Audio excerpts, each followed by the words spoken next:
तो good evening dear students, आप सभी का थिंक साइकोलॉजिकल यूट्यूब चैनल पर पुनः स्वागत है। और आज का सेशन भी एकदम शानदार है, कुछ पुराने कुछ नए सवालों के साथ। और हम सीखेंगे कुछ और बेहतर चीजें। तो अगर आप लोगों के सवाल गलत भी होते हैं, मैं कल भी आपको बता रहा था, कल के लेक्चर में भी मैंने ये बात आपको बताई थी, अगर आपके सवाल या उनके आंसर्स कुछ गलत हो जाते हैं तो उसको स्ट्रेस के रूप में मत लो, क्योंकि मेरी क्लास में स्ट्रेस लेना ही नहीं है। बट हाँ, ये चीज जरूर है कि अभी हमारे पास समय है कि समय रहते हम ये चीजें सीख लें। तो नया सीखने का मतलब नई नॉलेज आपको एम्पावर करेगी, आपको तैयार करेगी, आपको प्रिपेयर करेगी, आपको आपकी आने वाली एग्जाम के लिए। ठीक है, तो वैसे भी हम आपसे लगातार कहते ही रहते हैं, थिंक साइकोलॉजिकली का मतलब ही है कुछ नया सीखो। तो आज के सेशन में भी कुछ शानदार सवाल हैं, आइए शुरू करते हैं आज का ये सेशन।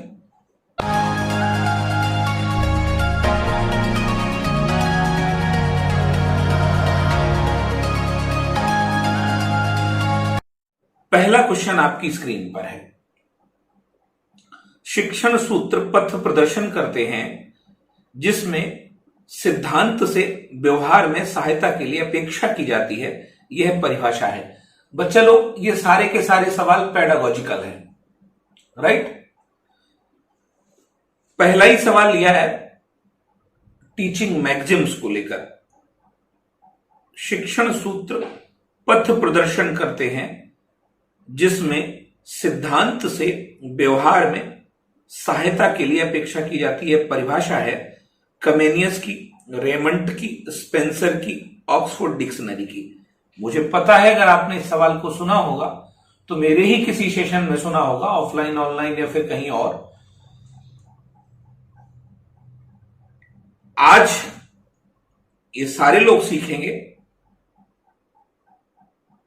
कि परिभाषा है किसकी। तो शिक्षण सूत्र का मीनिंग भी दिया जा रहा है। शिक्षण सूत्र क्या करते हैं? पथ प्रदर्शन करते हैं, रास्ता दिखाते हैं, जिसमें होता क्या, सिद्धांत से व्यवहार में सहायता। जो थ्योरी है उससे हम कहां पर आ जाते हैं? व्यवहार में आ जाते हैं। सहायता के लिए अपेक्षा की जाती है, यह परिभाषा रेमंड की है बच्चा। ठीक है, देखते हैं नेक्स्ट क्वेश्चन, क्वेश्चन नंबर 2। किसी शिक्षक का छात्रों को पहले अपने शहर में वर्षा का ज्ञान कराना, तत्पश्चात चेरापूंजी में वर्षा का ज्ञान कराना शिक्षण के किस सूत्र का समर्थन करता है? तो शिक्षण के सूत्र बहुत सारे हैं,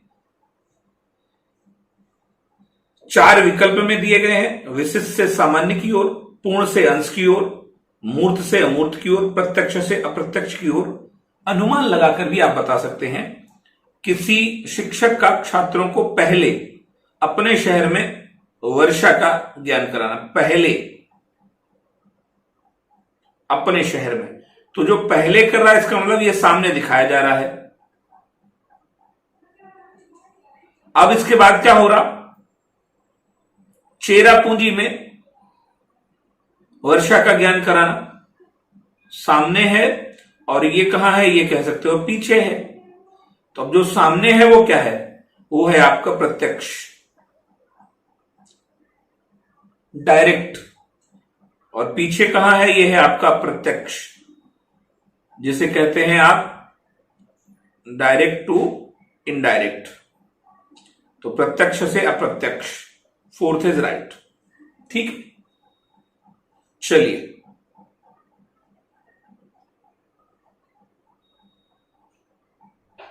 नेक्स्ट क्वेश्चन देखते हैं, क्वेश्चन नंबर 3।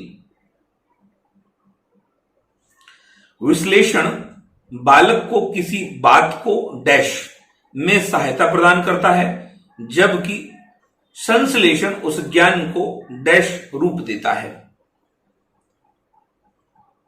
अब यह भी एक शिक्षण का सूत्र है।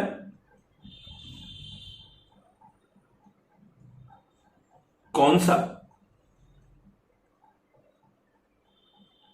विश्लेषण से संश्लेषण की ओर,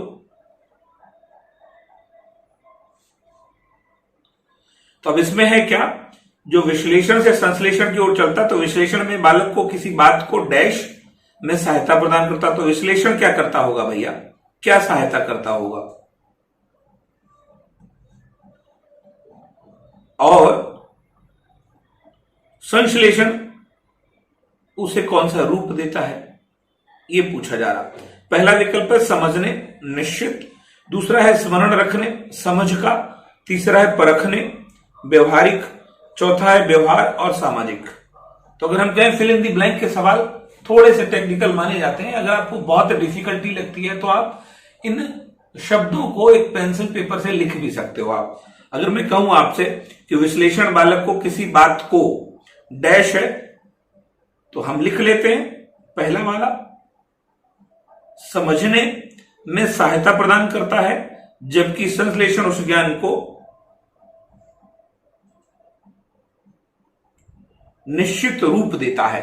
ऐसा कुछ चेक कर सकते हैं, समझने निश्चित रूप। अगर हम दूसरा करते हैं, विश्लेषण बालक को किसी बात को स्मरण रखने में, ये दूसरा आया, ये पहला हो गया था स्मरण रखने, जबकि संश्लेषण उस ज्ञान को समझ का रूप देता है। परखने का व्यवहारिक, व्यवहार, तो बच्चा विश्लेषण, क्योंकि विश्लेषण में क्या करते हैं, एनालाइज करते हैं, टुकड़े करते हैं, तो इसका मतलब ये सिर्फ और सिर्फ समझ को विकसित करने के लिए होता है। और संश्लेषण में क्या करते हैं, वो जो एनालाइज है उसे हम सिंथेसाइज करते हैं, दैट मीन्स उसे जोड़ते हैं। तो जब जोड़ लेते हैं तो जोड़कर क्या हो जाता है, निश्चित रूप हो जाता है, निश्चित रूप हो जाता है। समझने में सहायता प्रदान करता है, जबकि संश्लेषण उस ज्ञान को निश्चित रूप दे देता है। क्लियर? चलिए देखते हैं नेक्स्ट क्वेश्चन, क्वेश्चन नंबर 4। शिक्षण की किस विधि में शिक्षण का केंद्र बिंदु अध्यापक होता है?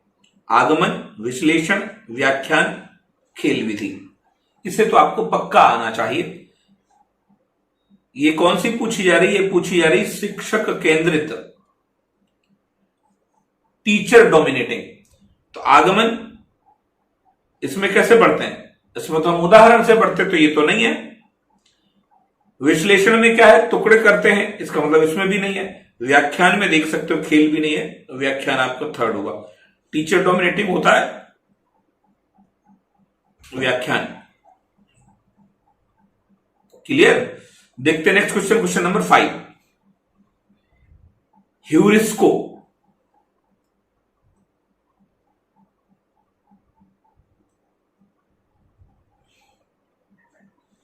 का शाब्दिक अर्थ है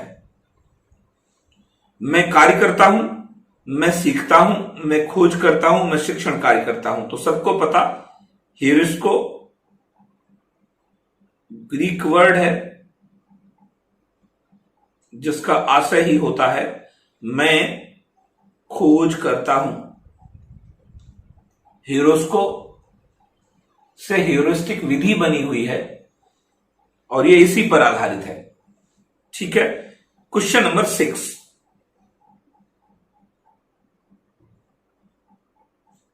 शिक्षण विधियों तथा शिक्षण नीतियों में अंतर होता है। Teaching methods and teaching techniques कह सकते हो आप, में अंतर होता है प्रारूप का, प्रारूप प्रपोजल, सिद्धांत थ्योरी का, उद्देश्य पर्पसेस का, पाठ्य वस्तु का, किसका अंतर होता है? तो बच्चा शिक्षण विधियों और शिक्षण नीतियों में शिक्षण के उद्देश्यों का अंतर होता है। राइट? क्लियर? चलिए देखते हैं नेक्स्ट क्वेश्चन, क्वेश्चन नंबर 7। आगमन विधि में छात्र अग्रसर होता है। आगमन विधि में इंडक्टिव,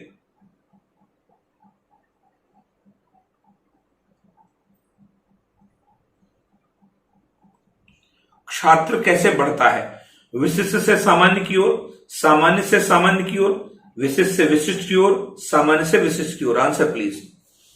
मुझे पता कि आप दो फर्स्ट साइट में ही क्रॉस कर देंगे। सामान्य से सामान्य कोई शिक्षण सूत्र नहीं है, विशिष्ट से विशिष्ट कोई शिक्षण सूत्र नहीं। या तो विशिष्ट से सामान्य की ओर है या सामान्य से विशिष्ट की ओर है। या तो आप इसे चुनेंगे या आप इसे चुनेंगे। तो आप बताएं कौन सा सही होगा। No no no no. अगर आप लोग इस पर जा रहे हो सामान्य से विशिष्ट की ओर, तो ये गलत है, विशिष्ट से सामान्य की ओर, क्योंकि आगमन में बढ़ते हैं। तो देखो यहां चलते हैं उदाहरण से नियम। तो उदाहरण हमेशा क्या होता, उदाहरण हमेशा होता है विशिष्ट, और नियम हमेशा होता है सामान्य। राइट।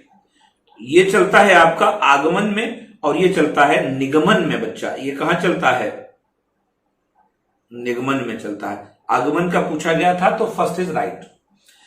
क्वेश्चन नंबर 8, मूल्यांकन प्रक्रिया का त्रिकोणात्मक रूप ट्रायंगल फॉर्म प्रदर्शित किया है। किसकी बात चल रही है, मूल्यांकन की। शिक्षा की बात नहीं चल रही है, मूल्यांकन की चल रही है। John Dewey, Raymond, pestology, Bloom. तो यहां देखेंगे त्रिकोण से संबंधित, ट्रायंगल से संबंधित केवल 2 व्यक्ति आए। अगर हम शिक्षा की बात करेंगे, शिक्षा में कौन आता है, ड्यूवी आते हैं। ठीक है। इधर टीचर है, इधर स्टूडेंट है, और इधर है करिकुलम।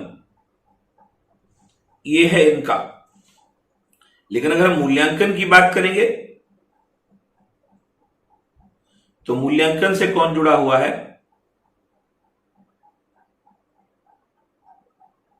ब्लूम जुड़े हैं बच्चा। इसमें क्या है, उद्देश्य है, इसमें अधिगम व्यवहार है, और इसमें क्या है,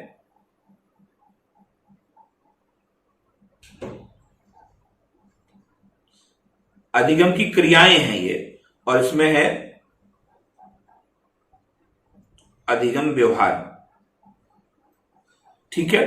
तो ये पर्टिकुलर जॉन डीवी का है, और ये किसका, ये मूल्यांकन आपका ब्लूम का है। तो कौन सा सही हो जाएगा, 4th, बीएस ब्लूम। क्लियर। चलिए नेक्स्ट क्वेश्चन, भारत में अध्यापन कुशलताओं पर कार्य कब आरंभ हुआ। भारत में बात चल रही है। 1972, 1962, 1968, 1952। तो भारत में अध्यापन कुशलताओं पर कार्य आरंभ हुआ है 1972 में। Teaching skills.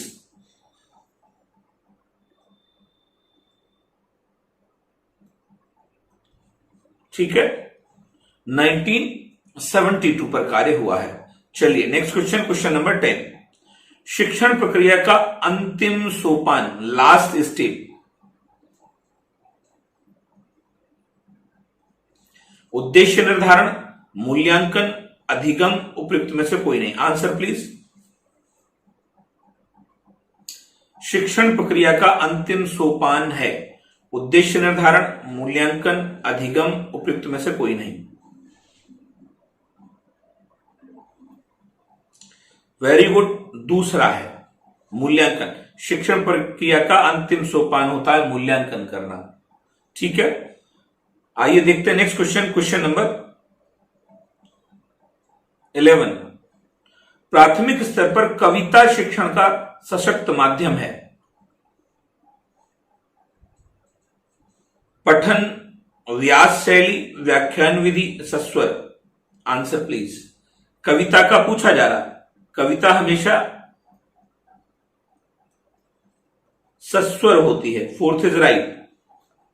ठीक है, प्राथमिक स्तर पर, प्राइमरी स्तर पर, आजकल आप देखेंगे प्राइमरी की बात करो या फिर हायर पर बात करो तो कविता है ही गे, गाकर पढ़ी जानी। तो गे में क्या लगेगा, गे लगेगा सस्वर। ठीक है, क्रिएट इंटरेस्ट, और अगर कहा जाए रुचि उत्पन्न करने के लिए और सौंदर्यात्मक अनुभूति के लिए। ठीक, कक्षा कक्ष में प्रश्न पूछने से, क्वेश्चन नंबर 12 है, कक्षा कक्ष में प्रश्न पूछने से अनुशासन भंग हो जाता है, विषय वस्तु सुस्पष्ट होती है, सक्रियता का अभाव होता है, समय का सदुपयोग नहीं हो पाता है। तो अनुशासन भंग कक्षा कक्ष में प्रश्न पूछने से बिल्कुल नहीं होता, पहली चीज, इसको तो नेग्लेक्ट कर दो आप। विषय वस्तु सुस्पष्ट हो जाती है, इसका मतलब और क्लियर हो जाती है।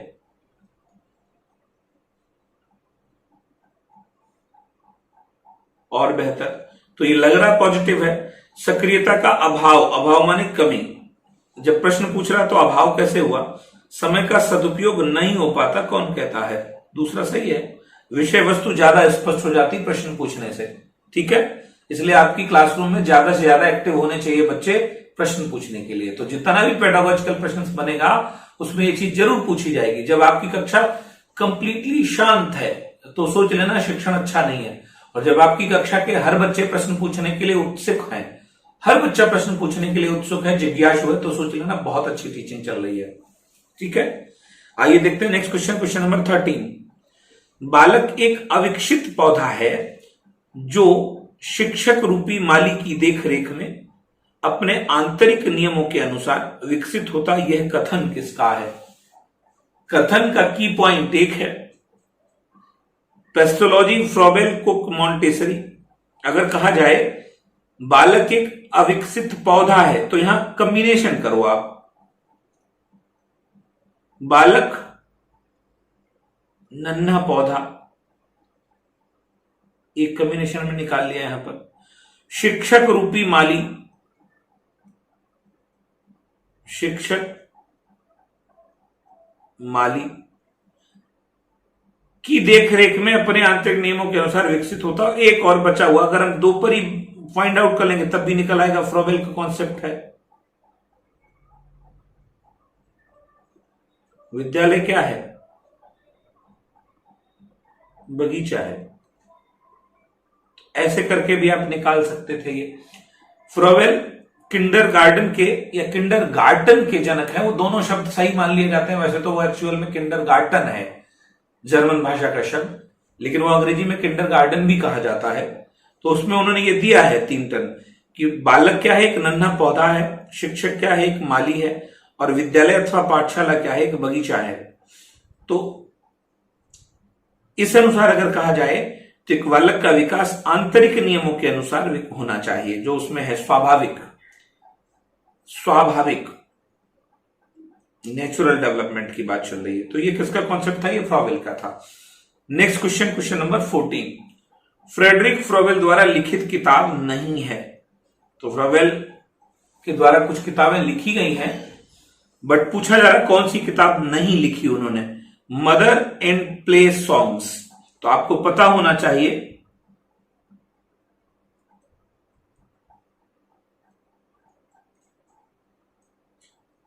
कहां पर, शिक्षण में। शिक्षण में शिशु गीतों का प्रचलन, प्रयोग किसके द्वारा किया गया, फ्रॉबेल के द्वारा किया गया। अगर आज आप देखते होंगे नर्सरी या फिर प्ले में, तो आपने देखा होगा प्ले स्कूल्स में सबसे पहले राइम्स पर फोकस करवाया जाता है, Johnny Johnny yes papa eating sugar no papa. तो जस्ट लाइक शिशु गीत यही है, कुछ गीत हैं जो शिशुओं को सुनाए जाते हैं राइम्स के रूप में। इनका प्रचलन या इनका चलन, इनका प्रयोग सबसे पहले किसके द्वारा किया गया था, फ्रॉबेल। कहां, जर्मनी में किया गया था। तो मदर एंड प्ले सॉन्ग्स, ये तो उनकी किताब है। एजुकेशन ऑफ मैन, ये भी है उनकी। द प्ले वे, खेल विधि। अब इस पर हम सोच सकते हैं कि ये है कि नहीं है। और एजुकेशन या एजुकेटिंग फैमिली, ये भी है। तो बच्चा ये उनकी किताब नहीं है। ये किसकी है, ये है कुक की, ये किताब कुक की है, ठीक है। 3 किताबें उनकी हैं। आइए देखते हैं next question, question number 15। Kindergarten में अभिव्यक्ति के साधन हैं।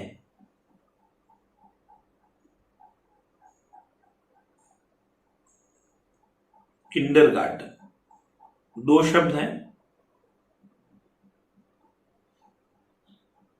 एक किंडर है, दूसरा है गार्डन।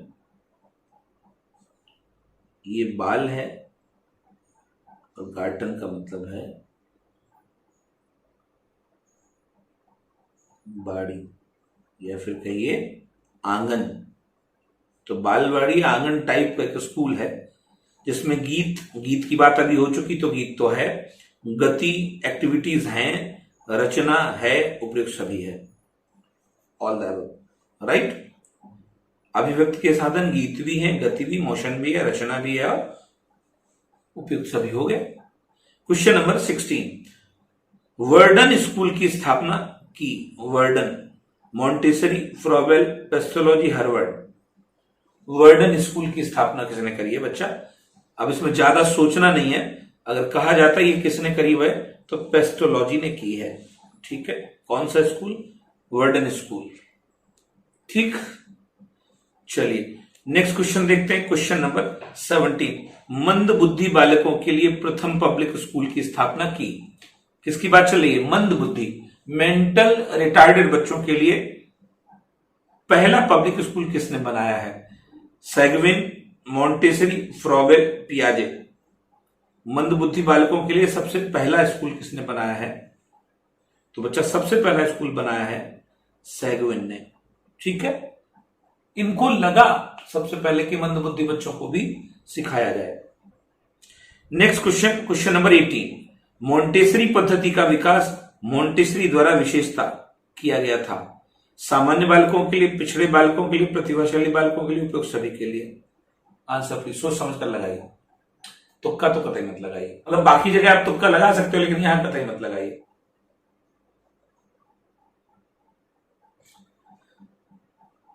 सभी तो हो नहीं सकता, पहली कट कर दो। आप जहां सोच रहे हो वो गलत है। मॉन्टेसरी पद्धति का विकास, क्योंकि मॉन्टेसरी क्या थी?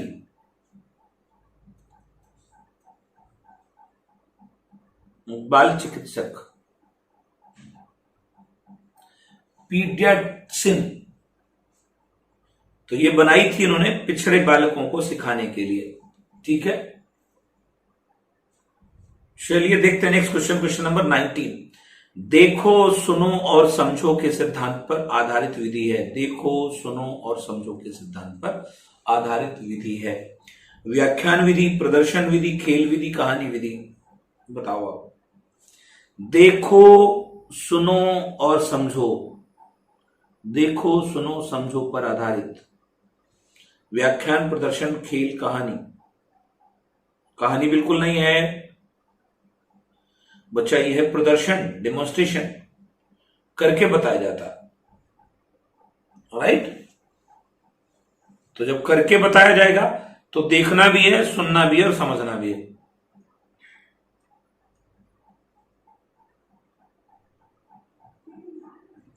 डिमॉन्स्ट्रेशन। ठीक है, देखते हैं आज का अंतिम क्वेश्चन, क्वेश्चन नंबर 20, प्रथम बालवाड़ी की स्थापना का श्रेय दिया जाता है। पहली बालवाड़ी भी किसने बनाई थी? जर्मनी में बालवाड़ियों की स्थापना में सबसे अभूतपूर्व योगदान तो फ्रॉबेल का ही है, लेकिन पहली बालवाड़ी किसने बनाई थी ये पूछा जा रहा। प्रथम बालवाड़ी की स्थापना का श्रेय दिया जाता है फ्रॉबेल को, रॉबर्ट ओवेन को, पेस्टोलॉजी को, सैगविन को। बताएं आप बच्चा, ये है रॉबर्ट ओवेन। ठीक है जी हाँ, अगर हम कहें फ्रॉबेल ने बालवाड़ी कब बनाई तो फ्रॉबेल के बारे में अगर बात चलती है तो यहां 1837 से लेकर 1840 तक में बनाई गई है। ठीक है, यहां पर तो फ्रॉबेल का था, लेकिन अगर हम कहें कि रॉबर्ट ओवन के द्वारा पहली बालवाड़ी इससे पहले बनाई गई थी, तो वो कब बनाई गई थी? वो बनाई गई थी लगभग 1816 में। तो बच्चा लोग क्लियर है, रॉबर्ट ओवेन के द्वारा 1816 में कहां बनाई गई थी? स्कॉटलैंड में पहली बालवाड़ी स्थापित की गई थी। और फ्रॉबेल ने 1837 से काम शुरू करा और 1840 तक अपनी बालवाड़ी बनाई। ठीक है, जर्मनी में। तो ये थे आज के 20 सवाल, कुछ नए कुछ पुराने, नई जानकारियों के साथ। उम्मीद है आपको आज का सेशन अच्छा लगा होगा। तो रोज की तरह वही बात आप सबसे कहनी है, सीखते रहिए हमारे साथ, think psychologically. Okay, bye bye, good night.